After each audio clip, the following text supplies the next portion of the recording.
Now when Rachel saw that she bore Jacob no children, Rachel envied her sister and said to Jacob, "Give me children, or else I die." And Jacob's anger was aroused against Rachel, and he said, "Am I in the place of God, who has withheld from you the fruit of the womb?" So she said, "Here is my maid Bilhah, go in to her, and she will bear a child on my knees, that I also may have children by her." Then she gave him Bilhah her maid as wife, and Jacob went in to her. And Bilhah conceived and bore Jacob a son. Then Rachel said, "God has judged my case, and he has also heard my voice and given me a son." Therefore she called his name Dan. And Rachel's maid Bilhah conceived again, and bore Jacob a second son. Then Rachel said, "With great wrestlings I have wrestled with my sister, and indeed I have prevailed." So she called his name Naphtali. When Leah saw that she had stopped bearing, she took Zilpah her maid, and gave her to Jacob as wife. And Leah's maid Zilpah bore Jacob a son. Then Leah said, "A troop comes." So she called his name Gad. And Leah's maid Zilpah bore Jacob a second son. Then Leah said, "I am happy, for the daughters will call me blessed." So she called his name Asher. Now Reuben went in the days of wheat harvest, and found mandrakes in the field, and brought them to his mother Leah. Then Rachel said to Leah, "Please give me some of your son's mandrakes." But she said to her, "Is it a small matter that you have taken away my husband? Would you take away my son's mandrakes also?" And Rachel said, "Therefore he will lie with you tonight for your son's mandrakes." When Jacob came out of the field in the evening, Leah went out to meet him and said, "You must come in to me, for I have surely hired you with my son's mandrakes." And he lay with her that night. And God listened to Leah, and she conceived and bore Jacob a fifth son. Leah said, "God has given me my wages, because I have given my maid to my husband." So she called his name Issachar. Then Leah conceived again and bore Jacob a sixth son.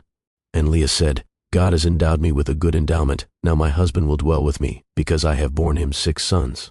So she called his name Zebulun. Afterward she bore a daughter, and called her name Dinah. Then God remembered Rachel, and God listened to her, and opened her womb. And she conceived and bore a son, and said, "God has taken away my reproach." So she called his name Joseph, and said, "The Lord shall add to me another son."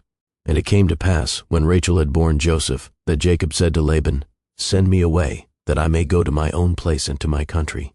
Give me my wives and my children for whom I have served you, and let me go, for you know my service which I have done for you." And Laban said to him, "Please stay, if I have found favor in your eyes, for I have learned by experience that the Lord has blessed me for your sake." Then he said, "Name me your wages, and I will give it."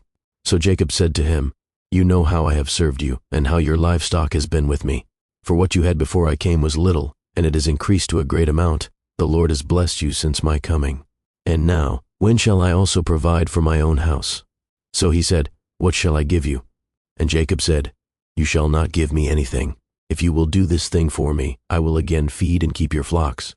Let me pass through all your flock today, removing from there all the speckled and spotted sheep, and all the brown ones among the lambs, and the spotted and speckled among the goats, and these shall be my wages. So my righteousness will answer for me in time to come, when the subject of my wages comes before you. Every one that is not speckled and spotted among the goats, and brown among the lambs, will be considered stolen, if it is with me." And Laban said, "Oh, that it were according to your word." So he removed that day the male goats that were speckled and spotted, all the female goats that were speckled and spotted, every one that had some white in it, and all the brown ones among the lambs, and gave them into the hand of his sons. Then he put 3 days' journey between himself and Jacob fed the rest of Laban's flocks. Now Jacob took for himself rods of green poplar, and of the almond and chestnut trees, peeled white strips in them, and exposed the white which was in the rods.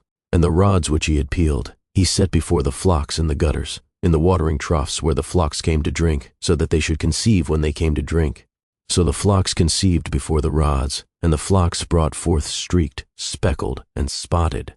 Then Jacob separated the lambs, and made the flocks face toward the streaked and all the brown in the flock of Laban, but he put his own flocks by themselves, and did not put them with Laban's flock. And it came to pass, whenever the stronger livestock conceived, that Jacob placed the rods before the eyes of the livestock in the gutters, that they might conceive among the rods. But when the flocks were feeble, he did not put them in, so the feebler were Laban's, and the stronger Jacob's. Thus the man became exceedingly prosperous, and had large flocks, female and male servants, and camels and donkeys.